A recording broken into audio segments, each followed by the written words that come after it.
Greetings everyone, welcome to your own channel, Genius Labs. Anuj Mishra, and on this channel we are doing currently DPs on thermodynamics. Important topic. Heat evolved in reaction. This is 182. So delta H minus 182 लिखोगे. Hydrogen bond को break करो, Cl bond को break करो और 2 units of HCl bond को form करो. यानी 430 plus 242 minus 2 times HCl bond equals minus double of minus 182. Okay, not double, minus 180. अब इस इक्वेशन को आप सॉल्व कर सकते हो तो आप आंसर निकाल सकते हो. आएगा answer 245, A option. Question number 19, which is not correct. In exothermic reaction, the enthalpy of product is less than that of the reactants. So EP minus ER is delta H.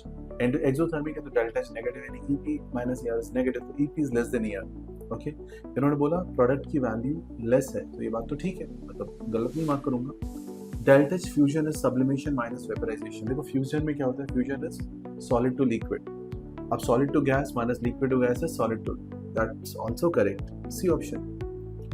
A reaction for which delta H is less than 0, delta S is more than 0 is possible at all temperatures. Okay, delta H is less than 0, delta S is more than 0. ठीक है, यानी delta G आप लिखोगे negative minus of delta S positive. तो देखो हमेशा negative होगा, तो ये बिल्कुल सही बात है. इसका डेल्टा जी हमेशा नेगेटिव है, स्पॉन्टेनियस प्रोसेस है, तो हमेशा बात ठीक है. Delta H is less than delta E for this equation. Delta H is delta plus delta N G R T. Delta N G का वैल्यू यहाँ पे है हाफ, तो डेल्टा एच बड़ा होगा ना कि छोटा. तो डी ऑप्शन इनकरेक्ट है आपका, बाकी सारे ऑप्शन करेक्ट. अच्छा क्वेश्चन है. ऐसे क्वेश्चंस एग्जाम के लिए काफ़ी इंपॉर्टेंट होते हैं, बिट्स के लिए, नीट के लिए. स्टैंडर्ड क्वेश्चन है. Question 20. A cylinder of gas is assumed to contain 11.2 kilograms of butane. If a normal family needs this much of energy a day, the cylinder will last how many days?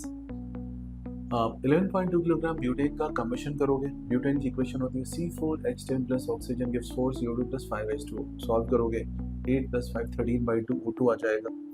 पूरी equation लिखने के बाद 11.2 kilogram को लिखूंगा मैं 11/200. Butane का molecular weight हो जाएगा 58. डिवाइड कर दो, आपको मोल्स निकल के आ जाएंगे. मोल्स निकलने के बाद एक बार आपके पास मोल्स आ गए 193.10 मोल्स, मल्टीप्लाई करोगे उसके कम्बशन वैल्यू से, नेट एनर्जी रिलीज को डिवाइड करोगे पर सिलेंडर की जो वैल्यू है पर डे की जो रिक्वायरमेंट है उससे 20,000 जूल्स, राइट. 20,000 किलो जूल्स लिखा है note. I think that's very much higher side on. Just check that 20,000 kilojoules ही है, हाँ किलो जूल्स ही.